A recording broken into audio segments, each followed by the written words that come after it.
Hi guys, welcome back to Hopeful Homeschooling. Today I'm going to be talking about something that has nothing to do with homeschool curriculum or methodologies, but something that I think greatly impacts how well we homeschool, and that is how we manage our homes. So I'm doing a two-part episode. The first one will be on how to find a cleaning system or routine that works for you, and then the second part will be on meal planning. So if you want to watch both back to back, might want to grab some coffee. It's probably going to be a long one. Otherwise, feel free to just take one at a time. Pace yourselves, because this is really exciting stuff. So before we get started, I feel like it's important to say that my home is not always clean. Just because I'm sharing what I do and what has worked for me, I am certainly not saying that my way is the way that you should take care of your home, or that my home is always perfect. If you stop by my house unannounced on a Wednesday afternoon or a random day of the week, you would see that we have messes in our home. It's not always clean. The homeschool tour that I did, guys, it took me a while to get the room that clean, and then it stayed that way for like a day, maybe less. So I feel like it's something that a lot of people struggle with. I'm just trying to be clear with you that I am not a professional at house cleaning. Okay. So why talk about home management at all on a homeschooling channel? I think most people are affected. Homeschoolers are not. I think most people are affected by the way their homes look. Maybe some people aren't stressed out by it or aren't overwhelmed, but I think for most people, it's hard to be productive and completely focused on something when you're tripping over stuff, or you just see messes left and right. Like if you're anything like me, your attention just gets divided and it's hard to be effective that way. So that's why it's important for homeschoolers to kind of figure out a way to do that. I hate to say it too, but I'm kinder to my children when my house is not a mess. I'm more patient with them. I'm less frazzled. So that's another reason why I feel like it's important to address this. So many of you watching this, either maybe you haven't yet decided what you're doing about your kids' education, even though it's getting close to the start of the year, or maybe you have decided that you're going to homeschool, and maybe you're not even thinking about like, why would I need to figure out how to clean my home? But if you just stick with me here, I think I can present a pretty good case for it. I think a lot of people way back in March, prior to the coronavirus shutdowns, maybe people watching this dropped their kids off at traditional school and then they themselves went to work full-time or part-time. And there's a good chance that however you left your house in the morning was the same way that you found it in the evening or the afternoon when everybody got home. And so, kids did homework, dinner time, whatever your evening routine is, but there's a good chance that when you didn't come home to a mess if you didn't leave the house a mess like that in the morning. See what I'm saying? But then the world shut down, right? And we all kind of found ourselves in a situation where our kids are just home all the time. Or maybe they go to a babysitter. I don't know what your situation is, but if you are in a place where your kids are home all the time, you or a babysitter is home all the time with them, or your spouse is home, maybe everybody's home. And that happens to be my situation. All 6 of us are home all the time because of not being able to do our regular activities and things like that. So we find a lot of messes, right? The more kids you have, the more messes there will be. The younger they are, probably the messier things will be. It's just a perfect storm, right? So my hope is just to, like I said, give you some ideas, some little nuggets here and there that'll help you kind of go into the school year with a plan in place. So it's one less thing to hopefully stress out about, okay? So that being said, I have 6 tips for us to go through that I think will help us take charge of our home so that we can focus on the more important things like our relationships with our family and homeschooling. Okay? All right. Tip number 1 is adjust your expectations. Everybody's different. Some people have high standards for how they want their home to look. Maybe you want it to look like it's a picture in a magazine. Some people just don't care. Like some people don't have eyes to see the dishes overflowing in the sink, or if they see it, it just doesn't bother them. So whatever your expectations are, just try to adjust them to be a little bit more realistic for how things will be when you have kids underfoot all the time. That way you're not mad at your kids or your husband or whoever, and you're not flipping out on them if there's a mess. If you reset your mind and think about how you have a certain time to do certain chores, it'll all get done. Maybe you can breathe a little bit easier, okay? All right, number 2 is to figure out your priorities. And what I mean is the things that bother you the most. And again, this is different for everyone. Some people really like for their bedrooms to be like just that calm, safe haven. Other people are just like, whatever, I sleep there. But if the floors are sticky, then we have a problem. Some people can't stand when the bathrooms are dirty. Some people, they don't care if the living room's a mess. It's just different for everyone. So I recommend you think about the things that are most important to you and maybe have a conversation with your spouse and figure out what's most important to them. And that way, you're not putting on your plate to do all the things every day, because everything doesn't need to be done every day, okay? So figure out what that is for you. Clean counters, whatever. And the form that I show you in a minute, we'll talk about how we can work those into our daily tasks. All right, number 3 is to enlist help.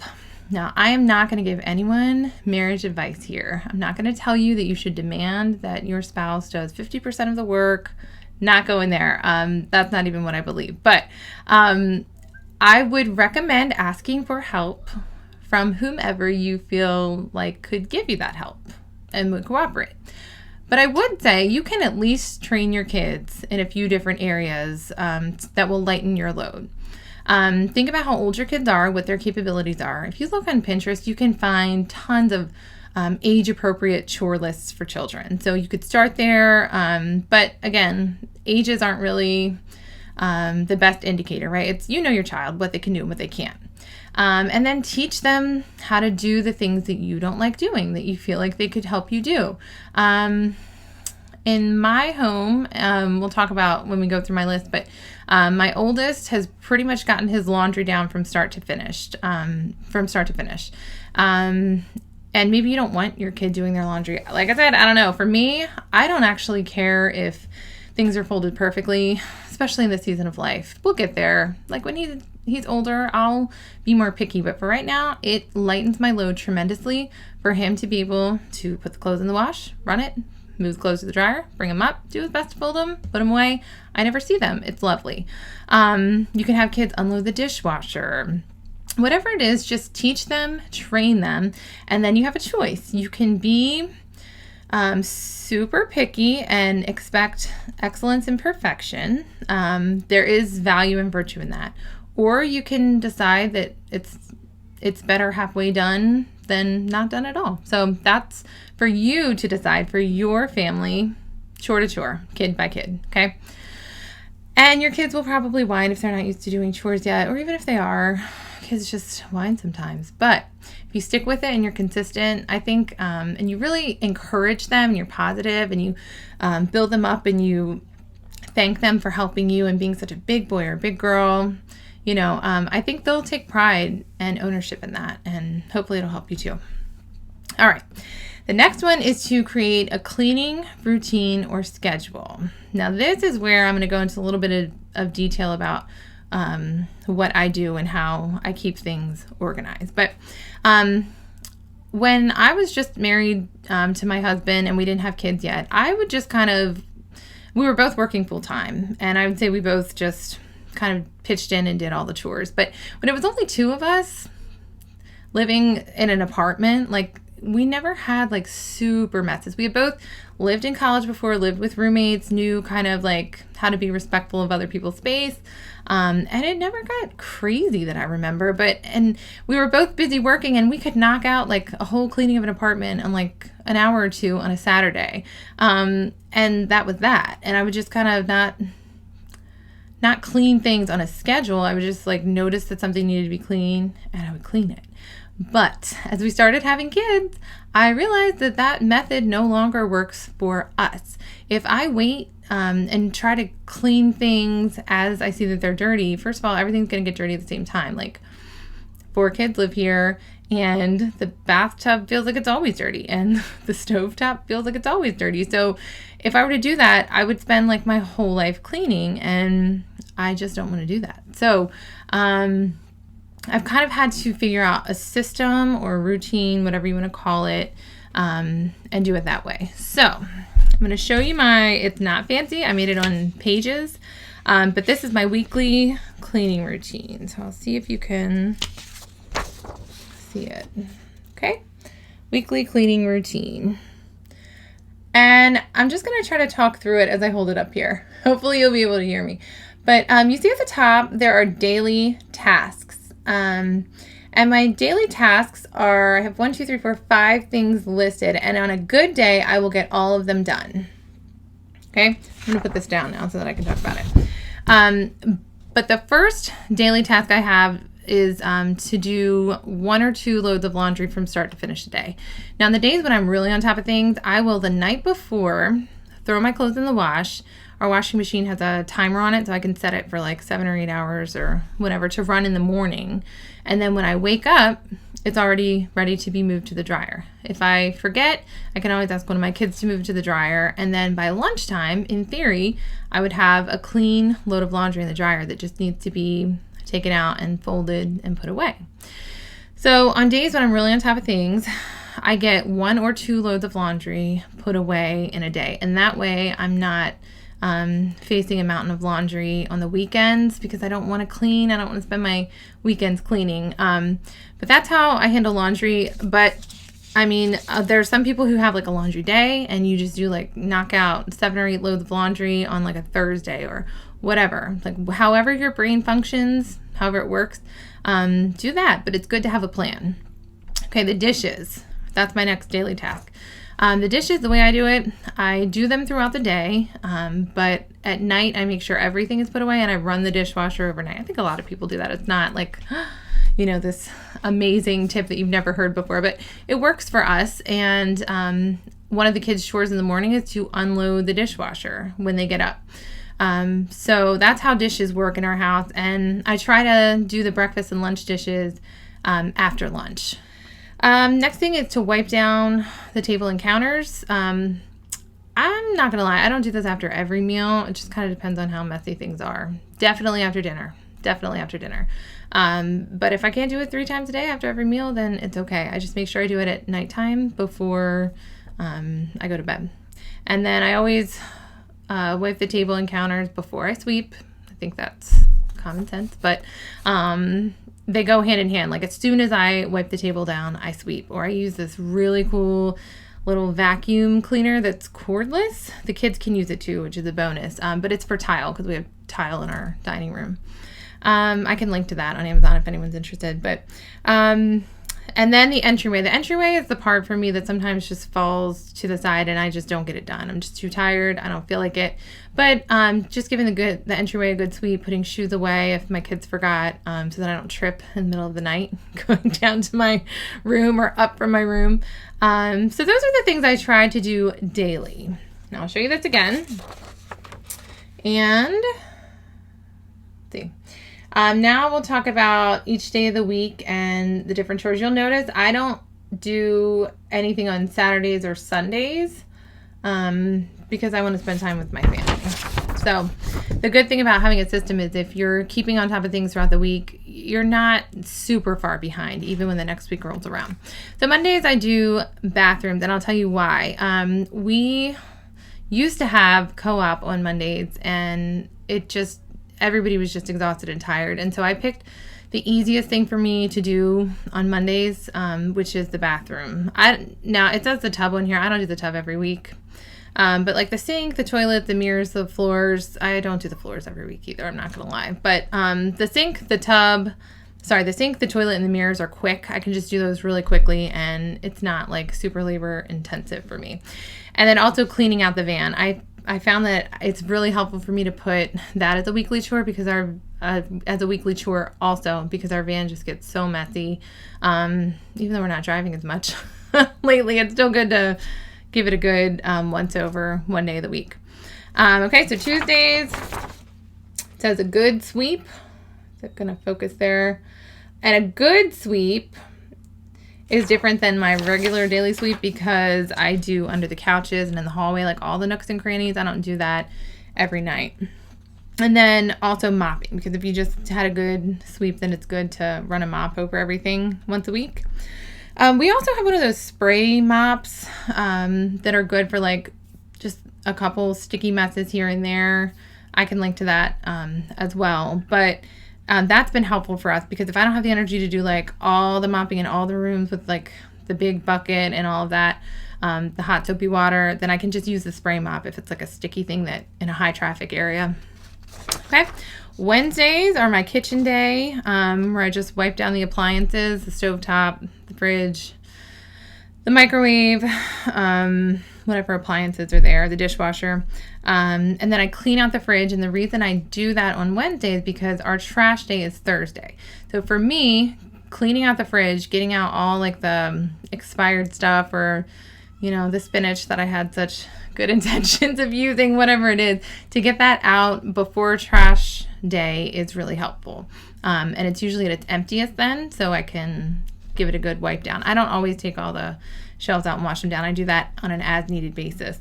And then we take out the trash, which my husband does. And then Thursdays, I put on here the schoolroom. This is like my new system for the upcoming school year. So we'll see if that works. But schoolroom, just tidying it, even though at the end of every day, hopefully I'll be keeping it kind of clean. The floors, and then clean the windows if needed. We do the window markers and window crayons as part of homeschooling. So sometimes, you know, I might need to clean those. But and then Friday, we do bedrooms and vacuum. Now, here is where people might differ in when they choose to do things. I like going into the weekend with clean bedrooms for everybody. I don't know why. It's just I think it's because I feel like I can just relax a little bit more and actually enjoy time with my family if I know that their rooms are pretty clean and my room's pretty clean. That's a good day to change sheets. Vacuum definitely, because if it's at its cleanest, obviously it's easier to vacuum. And then you can vacuum the other rooms too. But that's what we do on Fridays. Now, you might be a kind of person who's like, I would rather go into the school week with everybody having clean rooms. And so if that's you, you could switch your cleaning day to Monday. You could change it to Sunday, whatever you like to do and whatever fits your family the best. Okay. So I hope that was helpful to just kind of see how I outline things. Most household tasks are they fit in here somewhere. So that's been helpful for me, and I'm excited to get myself back in a schedule and a routine, because I'm going to tell you that since March, our baby was born in April. Between the virus and the baby being born and summer, just like being in that, like I didn't send my kids to summer camp or anything like that this summer. You know, I have not been consistent, and so I'm really looking forward to that routine to help me kind of stay on top of things. It's been a little crazy. So that is what I wanted to say about a cleaning routine and schedule. But I also wanted to say why this is helpful for me. There's freedom in this, in the sense that if I see the floors are getting really disgusting, it's not on me to figure out, well, like, I don't feel like doing it tonight, and the kids are they were really a handful today, and I'm just so tired. And like, I know that on this fall, it's going to be Tuesdays. I know that on Tuesdays, the mopping is going to happen. So I can just kind of rest my mind and be like, I'll get to it. And I have a time scheduled for it. So that's helpful. And then, I know what I wanted to say. You might be wondering how I have time to do these things, or when in my day I do these things. All right. Let me tell you about room time in the Spangler household. Room time is the best advice I ever got as a homeschool mom. I can't remember who gave it to me, where I read it. It's just the best. Okay, it starts as nap time when you have babies and toddlers. That time after lunch, it's just like a quiet time when they were all napping. That was lovely. There was like a short season where I had my older 3 kids all napping. It was magical. They were all born within a span of 4 years, so it was doable. But now I don't have any nappers except for my little guy who's 4 months. So nap time in the afternoon evolved into room time, quiet time. And this is what we do. We eat lunch, and then it's just an understood thing that my kids have what we call room time. They go to their room, and they have to spend an hour in there just doing something, entertaining themselves on their own that's relatively quiet. I don't mind audiobooks. We don't do them every day. But, Legos, coloring, drawing. My oldest will usually read during that whole time. Blocks, my daughter plays with her kitchen food or her little people, or, they just, I feel like it's a good skill for them to have anyway to entertain themselves.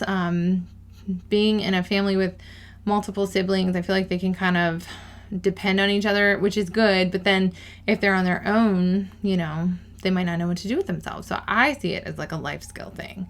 You're welcome, kids. So they are doing an hour of quiet, and then they can do up to an hour of tablet time. Now I have ways that they can earn tablet time. I don't know if I'll ever do an episode on that, but they have certain things they can do to earn their tablet time, and it adds up to an hour. So it's equal parts quiet time and tablet time. People feel differently about screen time. I see it as a gift to myself. So during that 2 hours of room time, hour of quiet, hour of tablet, I take it upon myself for that first hour to do whatever is on my daily task list for the day. Might be, I usually do the lunch dishes, and then maybe I'll clean the bathroom then, or maybe I will do the good sweep then, or wipe down the kitchen things then.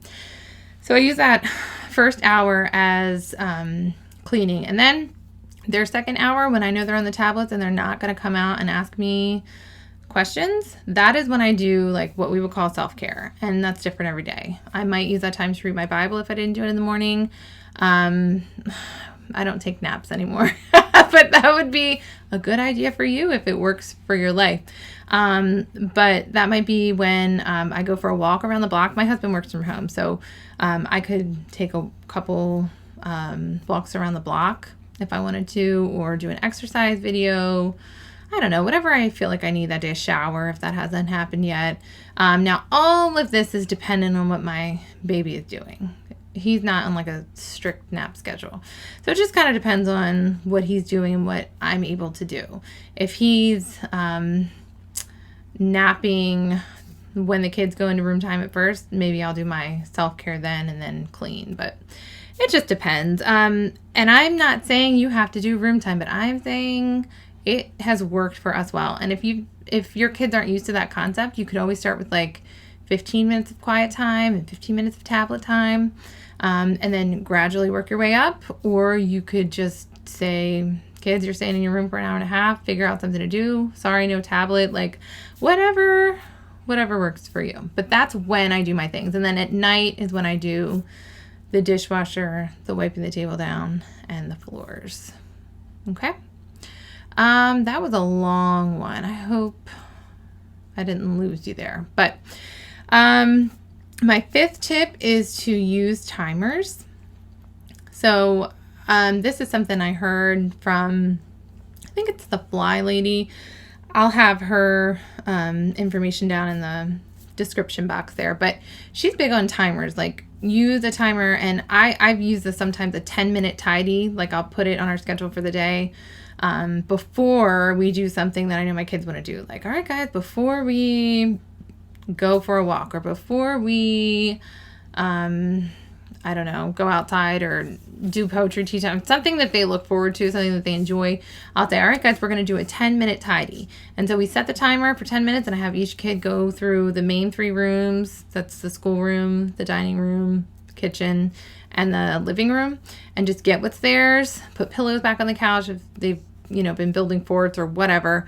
It's just a 10-minute tidy, and they know at the end of it, even if it's not perfect, we're done and it's fine. And you'd be surprised at how much can get done in those 10 minutes. So you could use that for yourself too. The FlyLady also says you can declutter in 15-minute spurts. So for you to set your timer and just work on one pile of randomness that you've been trying to get to, that's helpful because there's an end in sight. So that's my fifth tip. And then the last one is to cut the clutter, which is a lot easier said than done. I'm not going to say a whole lot about it. I'm not a minimalist, but I'm seeing as time goes on the value in just having less stuff. I tell my kids, like, listen, if you're not going to play with this or if it's broken, we just need to get rid of it or give it away, because the less stuff you have in your room, the less stuff you have to clean up after. And it's true for adults too, right? The more we have, the more we're responsible for, the more we have to clean. So, there are books and YouTube channels and podcasts all dedicated to minimalism, but it's just kind of a fact of life that it's easier to keep things clean when you have less stuff to keep clean. So those are all of my tips. I'm going to talk about a few resources if anyone is still out there listening and you have survived me talking about how I clean my house. All right. Favorite resources, the Lazy Genius podcast. I just love that podcast, and I love Kendra. She actually is coming out with a book this month, and I can't wait to read it. But she just has tons of good tips about how to clean things. She has stuff on meal planning, which we'll get to in the part 2. But check her podcast out, because she has so many good, I guess you call them like life hacks, but a lot about cleaning too and home management. Then the FlyLady, I talked about, I thought I had her book. I got it from the library. I think it's called Sink Reflections. But she also has an app for the phone. Now, I just found this like last week, and it's pretty cool. It's free.